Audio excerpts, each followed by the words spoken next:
అందరికీ శనార్థులు. దిల్దార్ వార్తలకి స్వాగతం. CM Revanth Reddy sir దంచిన డైలాగ్లకు బాగానే హట్ అయినట్టున్నారు కదరా. పార్టీలు లీడర్లు తిట్టుకున్నాడు కామనే కదరా. అంటే తిట్టుకుంటేనే జనం చూస్తారు ఇంటరానంటావా? అంతే కదా మరి. నిన్న సీఎం సారు ఇవాళ మాజీ మంత్రి హరీష్ రావు సారు చూడు వాళ్ళ మాటలు ఇంత సరిలో కూడా ఎంత వేడి పుట్టిస్తున్నాయో. నేను రాజకీయం చేసినంత కాలం ఈ కల్వకుంట చూసేటోళ్ళు కాలకుట విషం లాంటి కేసీఆర్ కుటుంబాన్ని అధికారులకు రానివ్వను. ఇదే నా శపథం, ఇదే నా శపథం. కొడంగల్ బిడ్డగా ఈ గడ్డ మీద నుంచి నేను శపథం చేస్తున్నా. నేను రాజకీయాలలో ఉన్నంతసేపు రాబోయే ఎన్నికల్లో కేసీఆర్ కుటుంబానికి అధికారం అనేది కళ. బీఆర్ఎస్ పార్టీ కేసీఆర్ చరిత్ర గతమే. అంటే తొండలో లాగులు జరుగుతూ లేదనే నీ లాగులు టైం వస్తుంది బిడ్డ. నువ్వేదో బిర్ర వీగుతున్నావు, అహంకారంతో కళ్ళు నెత్తికెక్కి మాట్లాడుతున్నావు. మళ్ళీ గెలుస్తా, 2/3 గెలుస్తా అని పెద్ద శపథాలు చేస్తున్నా అని మాట్లాడుతున్నావు. వెనకట కూడా గిట్లే శపథం చేసినావు. కొడంగల్లో ఓడిపోతే రాజకీయ సన్యాసం తీసుకుంటా అన్నావు. పొల్లు ఒడగొట్లే నిన్ను కొడంగల్లో. రాజకీయ సన్యాసం తీసుకున్నావా? మాట తప్పినవా? మాట తప్పినవు నువ్వు. ఇంకా పక్కలో ఒక నలికుట్లోడు ఉంటాడు, 6 అడుగులు ఉన్నా అనుకుంటాడు. అంత తలకాయ ఎక్కడుందో నాకు తెలియదు. కేసీఆర్ వచ్చి గర్జించిందంట, గర్జనకు నేను పోయి లోపల దాచుకున్నంట. ఇక కేసీఆర్ గర్జనలు గర్జించినట్టు లేవురా నాయన. మన గాడిదలు ఏం చేస్తావా? ఒండ్ర పెడతాయా? ఏమంటారు గాడిదలను? గాడిదలు అరిస్తే ఏమంటారు నరసింహ? గట్లున్నది. మీ గాండ్రింపులకు మీ బెదిరింపులకు ఉడత ఊపులకు భయపడ్డాడు ఎవరు లేడు బిడ్డ. ఈడ దుక్కి దున్నిన చేతులు ఉన్నాయి. కేసీఆర్ లేకపోతే తెలంగాణ ఎక్కడి, తెలంగాణ లేకపోతే నీ జీవితంలో నువ్వు ముఖ్యమంత్రి అవుతావా? ఎందుకు ఆ పిచ్చి మాటలు మాట్లాడుతున్నావు? డిసెంబర్లోనే 4,000 పెన్షన్ ఇస్తా అన్నావు. 2 ఏళ్ళు అయింది. ఆనాడు బీఆర్ఎస్ గెలిచిన మొదటి క్యాబినెట్లోనే పింఛన్ 2,000 చేస్తా అంటే బరాబర్ ఫస్ట్ క్యాబినెట్లో మొదటి నెలలోనే 2,000 ఇచ్చినాం. నువ్వు 2 ఏళ్ళు అయింది, 4,000 ఎప్పుడు ఇస్తావు అని కేసీఆర్ గారు అన్నారు. నువ్వు మాట్లాడిన బూతులేంది, నువ్వు మాట్లాడిన మాటలేంది? నీ ముఖం ఎప్పుడన్నా చూసుకున్నావులా అద్దంలా? పేడమూతి బోడిలింగం, నువ్వు కూడా నా గురించి మాట్లాడతావా? నీవెంత, నీ స్థాయి ఎంత? అయ్య పేరు చెప్పి బతకటోనివి నువ్వు. ఆంధ్రలో గుంటూరులో గుడివారిలో చదువుకున్న నువ్వు. నీకేం తెలుసు తెలంగాణ గురించి, మా పౌరుషం గురించి? నువ్వు కాదు, మొత్తం నీ జాతినంతా తెచ్చుకో. ఎట్లా తెచ్చుకుంటావు? ఏడికి రావాలనో చెప్పు. మా ఊరన్నారా, మేమన్నా మీ ఊరికి వస్తాం. ఒక స్టేట్స్మెన్ లాగా, రాష్ట్ర సాధకుడిగా కేసీఆర్ మాట్లాడితే వీధి రౌడీలాగా నువ్వు మాట్లాడుతున్నావు. చిల్లర భాష మాట్లాడుతున్నావు. ప్రజలు నిన్ను ముఖ్యమంత్రిగా నీకు అవకాశం ఇచ్చింది ఈ చిల్లర మాటలు వినడానిక? నీ మాటలు కోటలు దాటుతున్నాయి, చేతులు గడప దాటడం లేదు.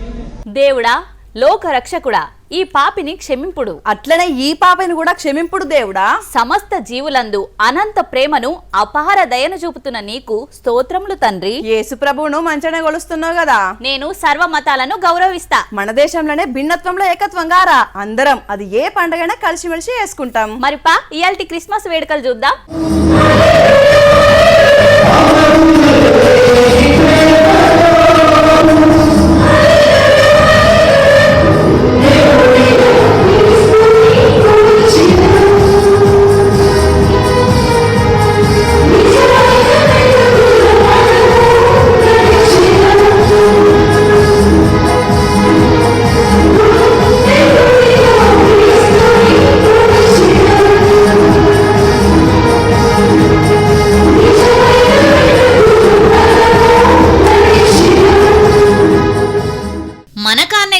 యావత్ దునియా మొత్తం క్రీస్తు నామాలతోని చర్చిలన్నీ మారు మోగిపోయినాయి. పొద్దుగాలనే చర్చిల కాడ ప్రార్థనలు చేసి పరలోకంలోన్న దేవుని దయ ఈ లోకం మీదున్న పబ్లిక్ మీద ఉండాలని పాస్టర్లు ప్రార్థనలు చేసిండ్రు. కేకులు కోసి ఒకరికొకరు తినిపించుకొని పండుగల పాలు పంచుకున్నారు.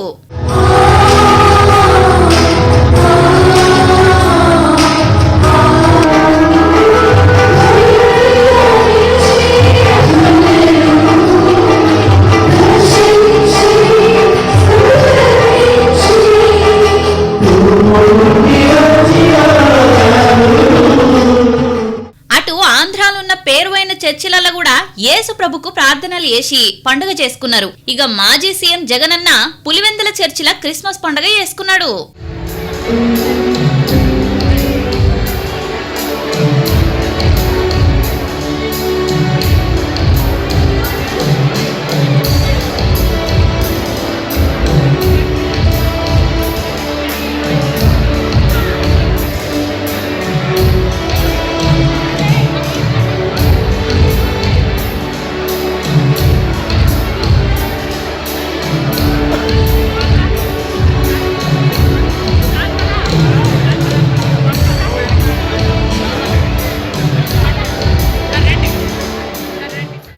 సారు ఢిల్లీలో ఈ తాప దేవుని కార్యంలో పాలు పంచుకొని పాస్టర్లతోని దీవెనార్తులు తీసుకున్నాడు. Father, we still our hearts before you on this Christmas morning. We give you thanks for the gift of your only Son, Jesus, who came as a Savior to save us from our sins, to give us a hope, the hope of life here in this world, life abundant, and life eternal in the world to come. కానీ పండుగ ఏదైనా మన లీడర్లకున్నంత భక్తి ఇంకెవ్వరికి ఉండదనిపిస్తది. Ramzan, Dasara, Christmas అన్ని పండుగలు చేస్తారు, అన్నింట్లా భాగమైతారు. భిన్నత్వంలో ఏకత్వం అంటే ఇదే కదా మరి. నమ్మి నాన వస్తే పుచ్చి బుర్రలైనాయి. అందుకే అంత ఈజీగా ఎవ్వలని నమ్మ నేను. నువ్వెందుకు నమ్ముతావు, నమ్మిస్తావు గాని. అయినా నన్ను నమ్ముకొని నువ్వేం చెడిపోయాను, మంచిగానే దూసుకోబోతున్నావు కదా. లోకం మీద నీ ముచ్చట నా ముచ్చట తప్ప వేరే ముచ్చట లేదా బుజ్జిగా? ఏమో ఏ ముచ్చటైనా నువ్వు నా జోడి లేకుండా మొదలు పెట్టావు కదా, అందుకనే ఆత్రం కొద్దీ ఆవేశపడతా అంతే. అయినా ఈ నడుమ నేను పట్టించుకున్నాడు ఎక్కువైతున్నది, ఇడిచిపెడతీగా. అమ్మో అంత మాట అనకు గాని, ఇంతకు ఎవరు నమ్మిర్రు ఎవరు ముంచిర్రు? పల్నాడు జిల్లాలో చూడు ఎంత మోసమైందో. నమ్మితిర సిద్ధ అంటే ముంచితిర పెద్ద అన్నట్టే అయింది కదా. ఉన్నూరు మనిషేనాయే, పొద్దున లేస్తే చూసేటోళ్ళమేనాయే. ఎడ్లపాడు ఊర్లే కంసాలి కామేశ్వరరావు అంటే ఎంతో నమ్మకమని పేరు వేయండు. ఇక కామేశ్వరరావు కాకకు బంగారం ఇస్తే ఇంట్లో దాచినట్టే ఫీల్ అయ్యేటోళ్ళట ఊరోళ్ళు. అగో గంత నమ్మకం సంపాదించుకొని ఊరోళ్లకు కుచ్చుల టోపి పెట్టి పరారయిండు.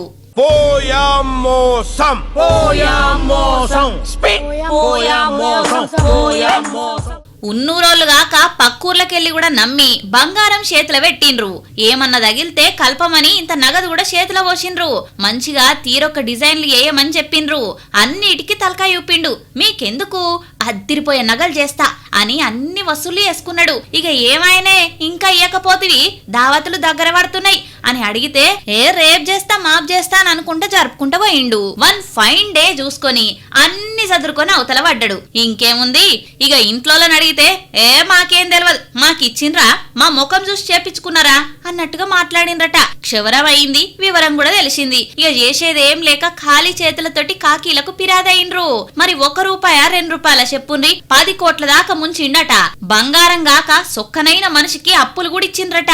ఇంకేముంది, అయ్యయ్యో చేతుల డబ్బులు పోయేనే, అయ్యయ్యో జేబులు ఖాళీ ఆయనే అనుకుంటా పోలీస్ టౌన్ చుట్టూ తిరుగుతున్నారు. సిరమ్మ మొక్కులు పెట్టుకునేది ఉందిరా.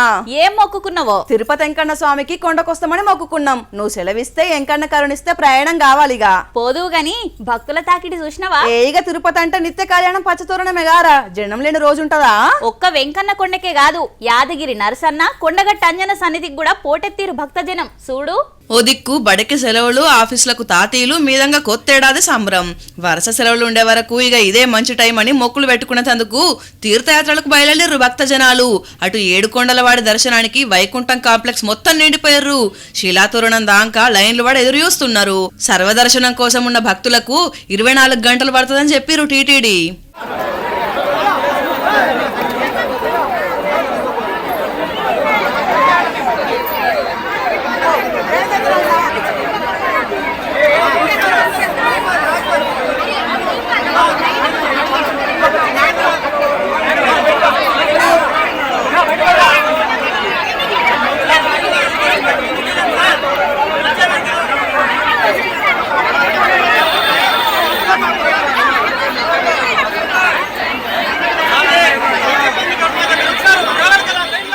ఇక ఇటు లక్ష్మీనరసింహస్వామిని దర్శనం చేసుకునేందుకు యాదగిరిలో గదలిరు భక్తులు.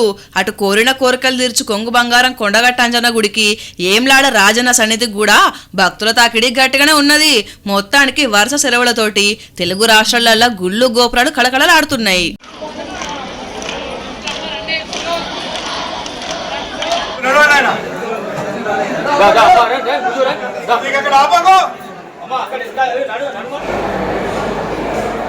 ప్రైవేట్ దవాఖాన్ల దందా 3 పువ్వులు 6 కాయలు అన్నట్టు కలకాలం వర్ధిల్లుతూనే ఉంటది కావచ్చుగా. ఇప్పుడు ఆల్రెడీ సాగుతూనే ఉన్నది గారా. సర్కార్ దవాఖాన్లు నిర్లక్ష్యం వహించినన్ని రోజులు ప్రైవేట్ దవాఖాన్లకు డోకా లేదనుకో. వాళ్ళ నిర్లక్ష్యమే ఇలా పెట్టుబడి. అంతే అంతే.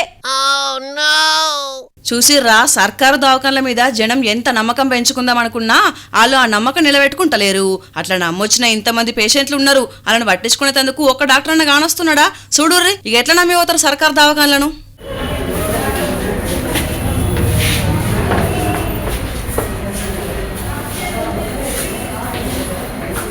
ఆ గోగాడ మందుగోళీలు రాస్తుర్రు కదా, వాళ్ళు డాక్టర్లు కాదా అని అంటే కాదు, వాళ్ళు ఫార్మసీ కొలువు చేసేటోళ్ళు. డాక్టర్ల డ్యూటీ వాళ్ళే వేసి మందులు రాస్తున్నారు. అన్నమయ్య జిల్లా దవాఖానా మదనపల్లె దవాఖాన ఇది. ఇంత పెద్ద దవాఖానకు రోజుకు ఎంతమంది పేషెంట్లు వస్తుంటారు ఎప్పుర్రి? డాక్టర్లేమో సొంత పనులలో మస్తు బిజీగా ఉన్నారట. రోగాలదేముంది, ఎప్పుడన్నా తగ్గించుకోవచ్చు, వాళ్ళ పనులే ముఖ్యమని డ్యూటీలు డుమ్మా కొట్టి మరి కుర్చీలు ఖాళీగా పెట్టి పేషెంట్లను గోసవుచ్చుకుంటున్నారు. అవును బుజ్జి, ఇంకెన్ని రోజులు బస్సులలో తిరుగుదాం? ఇద్దరి పొత్తులో బండి కొందామా? నాకంటే ఓకే గానీ నీకు కాళ్ళందుతాయారా? నువ్వు దోలు, నేను వెనక కూర్చుంటా. అన్ని బాగానే ఉన్నాయి కానీ ఒక ప్రాబ్లం ఉందిరా. ఏంది? మనీ గురించి ఆలోచిస్తున్నావా? లోన్ పెట్టుకుందాం. అది పెద్ద ప్రాబ్లం కాదురా, అసలైన ప్రాబ్లం ఒకటి ఉన్నది. ఏంది? లైసెన్స్ లేదా? నేను దీపిస్తా. అది కాదురా, మనం మేకప్ వేసుకొని మంచిగా తయారై హెల్మెట్ ఎట్లా పెట్టుకోవాలి చెప్పు. అందుకని నువ్వు బండి కొంటలేవా? నేను చాలా బెటర్. మేకప్ జుట్టు చెదిరిపోతుందని హెల్మెట్ లేకుండా తిరిగి పానాల మీకు తెచ్చుకుంటున్నారు జనాలు. నువ్వే కరెక్ట్ రా. హెల్మెట్ పెట్టుకోము అని అనుకుంటే అసలు బండే కొనుక్కోవద్దు, సప్పుడు గంట బస్సులనే తిరగాలి. సుశీర్రా, నో హెల్మెట్ నో పెట్రోల్, మంచి పని చేసిర్రు. వీళ్ళ ఆలోచన మంచిగా ఉంది కానీ మన ప్రాణం గురించి మనం ఆలోచన చేసుకోవాలి కదా. పోలీసోళ్ళు పెట్రోల్ బంకులు చెప్పాలనానుల్లా పొద్దున్న లేస్తే ఎన్ని వార్తలు చూస్తున్నాం. హెల్మెట్ పెట్టుకుంటే బతికిపోతుండే అని ఎంత బాధపడ్డోళ్ళు ఉన్నారు. అట్లాంటి వార్తలు విన్నప్పుడల్లా మారరు కొంతమంది జనాలు. రోడ్ల మీద వేగం కన్నా ప్రాణం మిన్నా హెల్మెట్ ధరించండి, ప్రాణాలు కాపాడుకోండి అని ఎందుకు రాసి పెడతారు? పనిలేకనా అవి చదివి ఒక్కళ్ళు మారినా ప్రాణం నిలబడ్డట్టే కదా. దయచేసి పోలీసోళ్ళు చెప్పి నిన్నుర్రి, రూల్స్ పాటించుర్రి.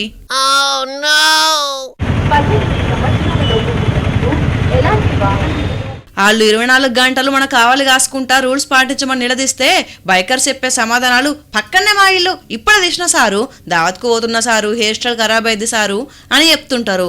ఇందులో ఏ ఒక్క కారణం అన్నా ప్రాణం కన్నా ముఖ్యమైనది అనుల్లో ఎప్పుర్రి. రూల్స్ కోసమో చలాన్ల కోసమో పోలీసుల నుంచి తప్పించుకునేందుకో కాదు, ప్రమాదాల నుంచి తప్పించుకునేందుకు హెల్మెట్లు వాడుర్రి. మీ కుటుంబం కోసం, మీ మీద ఆధారపడేటోళ్ళ కోసం, మీకోసం మారాట పడేటోళ్ళ కోసం వాడుండ్రి. ఏం చెప్తున్నాం? యుద్ధానికి పోతున్నప్పుడు కత్తి ఎంత ముఖ్యమో, ఎగ్జామ్ కు పోతే కలం ఎంత ముఖ్యమో, బండి తీస్తే హెల్మెట్ అంత ముఖ్యం అన్న సంగతి యాది మరవకుర్రి. ఏమంటున్నాం?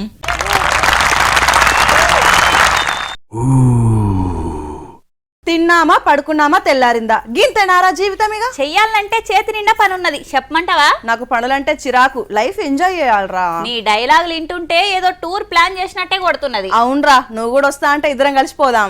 ఏడికి? కోటికా? కాదు, ఊటీకి. అబ్బా, నేను కూడా గదే ప్లాన్ చేసిన. ఏంది, నువ్వు ఊటు చూపెట్టేందుకు ప్లాన్ చేసినవా? ఫ్లైట్ ఆ ట్రైన్ బుక్ చేసినవా? ఏది బుక్ చేయలే. మరి ఎట్లా చూపెడతావు? కళ్ళు మూసుకో, నేను 3 లెక్క పెట్టినాక తెరువు. ఇదేదో తేడాగా ఉందే. 1 2 3. ఊటి కనిపించింది. చలి పెట్టినా సరే, గడ్డగట్టినా సరే, నిలబడ్డ చోటు నుంచి కాలు గదలదు, కంటి మీద రెప్ప కూడా పడదు. మరి అంత అందమైన లొకేషన్లు కళ్ళ ముంగలుంటే ఎవ్వరి పరిస్థితి అని అట్లే ఉంటది కదా.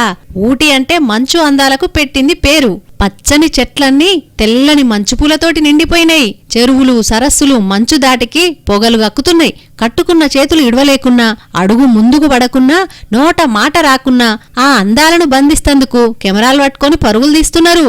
అప్పుడే పొడుస్తున్న పొద్దుకు ఎర్రగా మారిన ఆకాశం, కరిగి పారుతున్న మంచుగడ్డలు, అబ్బా అచ్చం కుంచెవెట్టి గీసిన లొకేషన్ల లెక్కనే ఉన్నాయి కదా. ఇంతటి అందాలను చూడాలని ఎవలకుండదు చెప్పురి. చూస్తున్నారు కదా, ఊటీకి టూరిస్టుల తాకిడి గట్టిగానే మొదలైంది.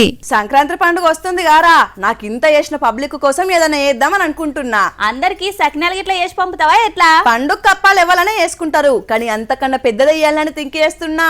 అబ్బో, అంతకన్నా పెద్దదంటే ఏమిస్తావో మరి? 1 తులం బంగారం ఇస్తే ఎట్లుంటదని అంటావు? తులం బంగారమా? దగ్గర 1.5 లక్ష ఉంది. ఏం పర్లేదు, ఇచ్చేద్దాం. తీసుకుందాం. కాకపోతే ఏందో ఫిట్టింగ్ మరి. ఫిట్టింగ్ ఏం లేదురా, 500 రూపాయల గిఫ్ట్ కూపన్ కొన్నోళ్ళకే తులం బంగారం ఇద్దామని అనుకుంటున్నా. అనుకున్నా గీసొంటి ఉపాయం ఏదో ఉందని, లేకపోతే తులం బంగారం ఉత్తగానే ఇచ్చే మనిషేనా నువ్వు? అరే వాళ్ళు కూడా ఉత్త వచ్చిందని ఫీల్ కావద్దు, నేను ఫ్రీగానే ఇచ్చినా నారాజు కావద్దు అని ఈ ఉపాయం కట్టినా. విజయవాడలో నీ లెక్కనే స్కీమ్ పెట్టిండు, కానీ ఏమైందో చూడు. 500కు గజం భూమి రాని ఈ రోజులల్లా ఏకంగా 92 సెంట్ల భూమి అంటే చిన్న ముచ్చట్నా? ఇక ఈ సొంత ఆఫర్లు అంటే జనాలుగా వాడరా. ఒక్కొక్కరు 4-5 కొన్నారట ఎన్టీఆర్ జిల్లా పెనుగంచి ప్రోలు కాడ. ఈ భూమి రేటు మామూలుగానైతే ₹1,00,00,000 తక్కువనే ఉంటదట. 500కే అనేసరికి పబ్లిక్ కు పుష్కరాలకు ఎగబడ్డరు. కాకపోతే 3,000 మంది లాటరీ కొన్న తర్వాత డ్రా తీసి అందులో పేరు వచ్చిన వాళ్ళకి ఇద్దామని అనుకున్నాడు భూమి ఓనరు. కాకపోతే కాకిల కండ్లల్లో ఈ లాటరీలు పడి నడిమిట్లనే ఆపేసిర్రు. ఎందుకనంట్రా, ఇక మన తెలుగు రాష్ట్రాలలో గిసొంటి లాటరీలకు పర్మిషన్ లేదు. ఈ ముచ్చటంతా తెలియక ఈ భూమి యజమాని 3,000 మందికి అమ్మిండట లాటరీ. అంటే ₹1,50,00,000 కూడేసి ₹1,00,00,000 ఇల్వ కంటే తక్కువ భూమిని ₹1,50,00,000 అమ్ముతున్నాడని బ్రేకులు వేసిండ్రు. నీ ఇష్టం వచ్చినట్టు లాటరీలు తీసుకుంటూ పోతే చట్టం కళ్ళు మూసుకుందని అనుకుంటున్నావా ఎట్లా అని భూమి యజమానికి గట్టిగా చెప్పి ₹500 ఇచ్చిన వాళ్ళందరికీ మళ్ళీ పైసలు రిటర్న్ కొట్టమని చెప్పిర్రట. కానీ ఉపాయం మంచిగా ఉన్నది కదా, పోతే 500 వస్తే 92 సెంట్ల భూమి. ఇసొంటి అతి తెలివి ఆఫర్లు పెట్టి జనాల్ని బురిడి కొట్టిద్దామని చూస్తే కేసులు కడతామని అంటున్నారు కాకీలు కూడా. ఇవులా ఇలాంటి దిల్దార్ వార్తలు మళ్ళా దిల్దార్ వార్తల మళ్ళా కలుద్దాం. అంతవరకు చూస్తూనే ఉండండి వనితా టీవీ. నమస్తే.